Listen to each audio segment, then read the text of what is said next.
Ya kembali ke tadi, ke ilmu khitab.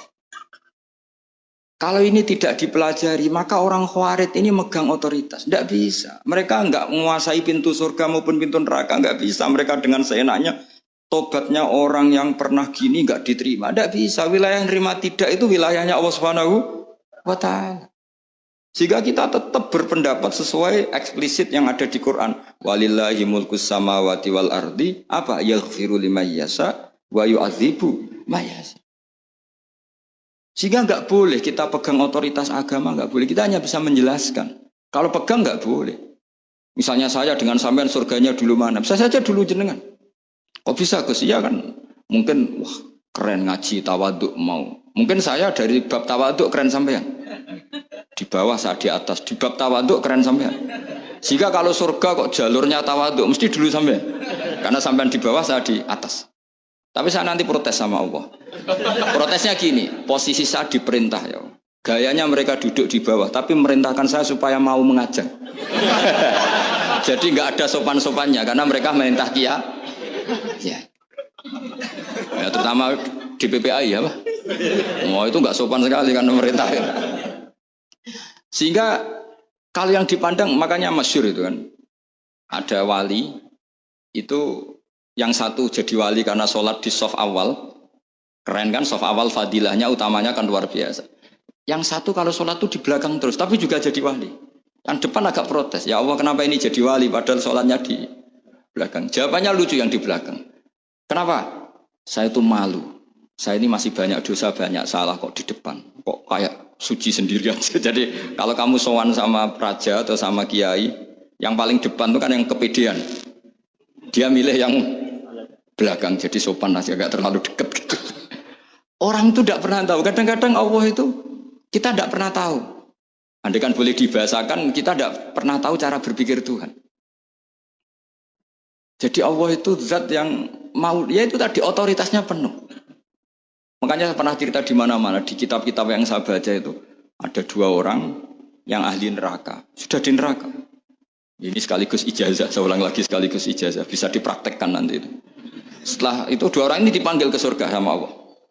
Allah itu tanyanya ya aneh, enak di neraka, ya udah enak habis di neraka. Ya gak enak habis di neraka kok ditanya enak enggak ya gak enak.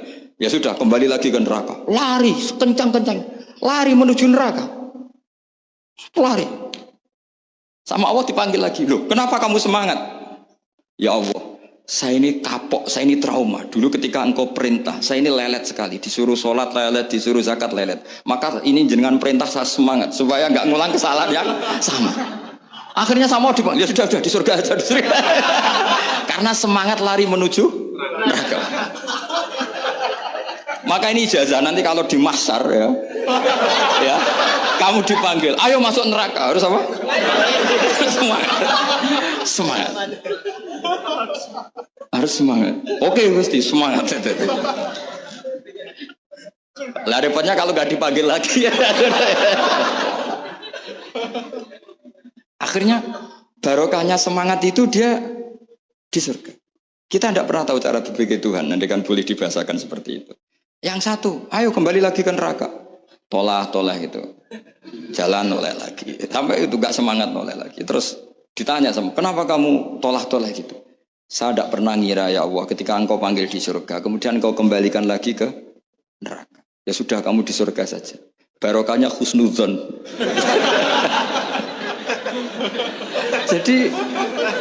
Jadi Tuhan itu unik. Makanya dalam tradisi ulama itu ad-dinu ar-riwayah, agama itu riwayat. Sebagian diredaksikan inna hadzal ilma dinun fanzuru amman ta'khuduna dinakum. Agama ini, ilmu ini agama, maka lihat riwayatnya. Karena kita tidak pernah tahu cara berpikir Tuhan. Kita harus mengikuti riwayat yang diutarakan Rasulullah SAW. Karena kita tidak pernah tahu. Kayak tadi ada orang diinjek, kita mesti kan terprovokasi ingin bela yang sujud menyalahkan yang injek. Tapi ketika yang sujud mencatut nama Tuhan, Allah tidak akan memaafkan kamu. Itu Tuhan tersinggung karena sifatnya direduksi satu, diambil satu, disembunyikan satu. Loh adek kan dia begini mungkin malah Allah maklumi. Saya tidak akan maafkan kamu. Enggak apa-apa Allah, kan saya. Kan tidak mencatut namanya Allah. Selama hidup saya tidak akan maafkan kamu. Allah nggak akan tersinggung. Karena dia sebagai manusia tentu punya dendam, punya rasa mangkel, punya emosi. Tapi kalau ketika bilang Allah tidak akan maafkan kamu, berarti dia mencatut statusnya Allah. Dan Allah disifatkan hanya satu dari sifatnya Allah, yaitu hanya sifat menyiksa. Padahal Allah punya sifat memaafkan. Ini hati-hati bagi orang-orang soleh, orang-orang yang terlalu berpikir keras dalam Islam, nggak boleh seperti itu. Masyhur itu kan, ada satu perkampungan yang sering secara masif terstruktural mau menghabisi Nabi. Yaitu namanya kampung Usoyyah, Ro'lan sama Zakwan. 3 kampung ini sering koalisi mau menghabisi Nabi. Sampai Nabi sering kunut nazilah, Allahumma an Ro'lan wa Zakwan wa Usoyyat asad Allah wa Rasulah. Sering dipasutkan gitu. Tapi Allah malah menurunkan wahyu, Muhammad, kamu tidak boleh intervensi saya seperti itu. Bisa saja mereka dapat hidayah. Semenjak itu Nabi meninggalkan kunut nazilah. Terus dan sebagian ulama mengatakan itu awal diturunkannya ayat laisalaka minal amri syai'un au yatuba alaihim au yu'adziba. Jadi ini sekaligus lagi-lagi ini bab khitab. Jadi ya seperti kita punya, makanya orang itu tetap donga ya muqallibal qulub sabbit qalbi ala dini, karena otoritas itu bagi yang punya. Maka kata malik, kata pemilik itu kunci dalam ilmu tauhid atau ilmu tafsir atau ilmu apa saja. Misalnya gini, saya punya rumah. Saya punya rumah yang ruangan depan itu ruang tamu. Tentu dapat perlakuan khusus. Sering steril, sering bersih, bahkan dihias pakai bunga, pakai macam-macam. Ruangan tengah biasa. Ruangan belakang buat buangan sampah, buat WC, buat macam-macam. Sah apa enggak? Sah. Kenapa? Karena saya pemiliknya. Apa? Karena saya? Tapi kira-kira yang sedang di ruang tamu, tanah yang sedang di ruang tamu yang dimanjakan juga enggak boleh kumo luhur. Bisa saja suatu saat saya rubah pikiran, rumah saya tak balik dari menghadap utara ke selatan. Yang dulu WC jadi ruang tamu, yang ruang tamu jadi WC. Langsung perlakuannya rubah 180 apa derajat, jika 360 derajat. Nah itu yang di sini nih, kenapa orang soleh pun tetap takut sama Allah. Karena Allah itu yaf'alu ma yasha, bisa melakukan apa saja. Sehingga tradisinya ulama ketika zaman ini sudah rusak seperti ini, ulama-ulama tidak ada yang khawatir. Karena Allah mensifati dirinya Al-Hadi sebagai zat penunjuk. Coba kita sudah tidak ditungguin Nabi, nggak ditungguin wali, nggak ditungguin orang-orang soleh dulu. Tapi agama itu ya jalan sampai sekarang. Ada orang ngaji, ada orang sholat, ada orang zakat. Andaikan agama itu diserahkan manusia, sudah kita tidak bisa mempertahankan agama ini di zaman seperti ini. Tapi karena Allah itu Al-Hadi, zat yang memberi petunjuk, dan sifat Allah Ta'ala pasti tata'atsaru bi khalqih, pasti ada akibatnya di makhluk. Seperti Allah mensifati dirinya Ar-Razzaq yang memberi rizki. Buat zaman buyut-buyut perang dijajah Belanda ya tetap makan, ya tetap kawin. Kadang istrinya banyak padahal zaman jajan Belanda. Kita enggak dijajah aja susah. Dulu itu babah kamu istrinya 1 atau 2, buyut-buyut kamu banyak yang 2 padahal miskin. Karena Allah mensifati dirinya Ar-Razzaq. Mbok keadaan kayak apa orang tetap dapat rizki. Begitu juga Allah mensifati dirinya Al-Hadi. Mbok keadaan dunia rusak kayak apa tetap ada yang dapat hidayah. Jadi kamu tidak usah khawatir terhadap agama ini, karena Allah mensifati dirinya apa? Al-Hadi, zat yang memberi petunjuk. Kayak apa Amerika, kayak apa Korea. Saya itu pernah di Korea, katanya negara ateis. Di sana TKI yang nyari uang, ternyata di sana itu bikin masjid. Coba kalau Allah menghendaki, di Korea ada masjid. Karena bikin masjid nggak boleh, kalau nyewa boleh. Jadi Korea itu ada satu aturan kayak di Jepang, kayak di umumnya negara maju.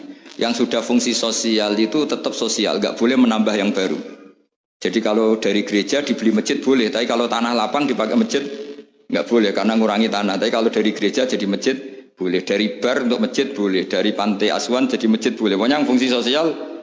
Saya pernah ngaji di masjid itu, bawahnya bar, atasnya gereja, atasnya lagi masjid. Kadang ya balik masjid dulu, bar, baru gereja. Karena memang yang sudah kawasan sosial ya, kawasan publik ya untuk publik. Kita tidak pernah mengira kalau di sana ada tauhid. Tapi Allah itu Al-Hadi, apa? Allah itu Al-Hadi. Sehingga ya, delala ada orang Indonesia kerja di sana, terus nuraninya tersiksa kalau tidak ada tempat sujud. Akhirnya mereka urunan bikin masjid. Banyak yang santri saya sering ngaji saya. Ya saya ulang lagi ya. Jadi cara mikir khitab sama Allah gitu dulu ya. Enggak boleh kamu berpikir khawarid yang membatasi kekuasaan atau hidayatnya Allah Subhanahu wa ta'ala. Karena kita tidak pernah tahu. Salaba ngomong gitu itu masalah besar. Karena mengatakan kekasihnya Allah itu pemungli. Karena tadi, wah ini tidak zakat lagi tapi apa? Pungli. Ini apa? Pemerasan. Karena tadi jumlahnya sudah sekitar 4.000, zakatnya kan banyak sekali. Makanya saya mohon, saya model di UI itu setuju. Kalau zakat ya dimulai dari kecil lebih ringan. Misalnya kita gaji 1 juta, dipotong 25.000 kan ringan. Tapi kalau gaji kamu 1 miliar, kan mendingan untuk bayar supir buat yang jaga gudang. Kan mesti pikirannya sudah macam-macam daripada dipakai zakat. Ya, jadi di antara menganalisis Quran adalah apa? Dudukkan Allah sebagai malikul umur kulliha, yang menguasai semua urusan. Tapi kalau kita apapun hebatnya hanya sebagai ulama, hanya sebagai mufti, hanya sebagai kiai, itu tidak punya otoritas. Sehingga misalnya banyak kan, misalnya anak yang kita cintai, kita modali malah bangkrut, yang tidak kita modali malah kaya. Karena urusan tidak di tangan kita, tapi di tangan Allah Subhanahu wa ta'ala. Masjid juga gitu. Masjid yang dikelola secara sehat, ramai jamaahnya gini-gini, itu dikelola oleh manajemen. Ada masjid yang kelihatannya sepi, jamaahnya ya sedikit, tapi kadang-kadang diridhoni Allah. Kenapa? Karena masjid itu nggak menjadi problem sosial bagi komunitasnya. Saya beri contoh, masjid ramai tentu baik, nggak perlu saya ceritakan. Karena masjid ramai itu ya mesti baik. Masjid yang banyak jamaahnya tentu baik, itu nggak usah dibicarakan. Tapi ada beberapa masjid yang sepi, tapi Allah itu suka. Kenapa? Karena lembaga agama itu nggak boleh mengganggu sistem sosial. Jadi kita tidak pernah tahu cara berpikir Nabi. Yaitu banyak kan sahabat habis sholat duhur, ba'diyah di masjid, qobliyah di masjid. Apa kata Nabi? La taj'alu buyutakum kuburan, cung nak apik aja mbok entek-entekno ning masjid. Omam ya bagiai keapian. Rumah kamu jangan jadikan kuburan. Jadi sholat sunatnya di masjid, ba'diyahnya di masjid. Pulang-pulang tanya, "Mah, makannya di mana?" Terus marah-marah karena kurang disediakan makanan. Kan lucu kan? Di masjid qobliyah, ba'diyah, pulang-pulang tanya apa? Makanan. Tersinggung lagi kalau belum disediakan.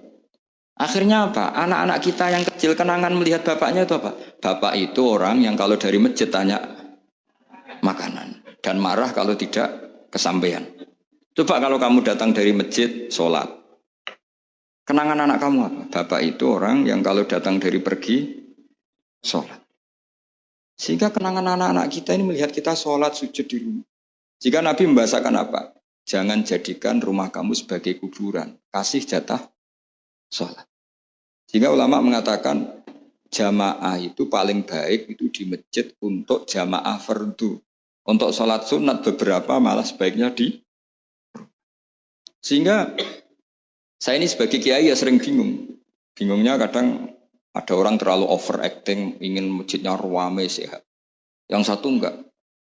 Saya ini sering dipamiti. Ya saya akhirnya bingung. Bingungnya ya barokahnya ngalim itu bingung. Kalau enggak ngalim malah enggak bingung. Karena ya sudah harus gitu. Sampai tak beritahu ya.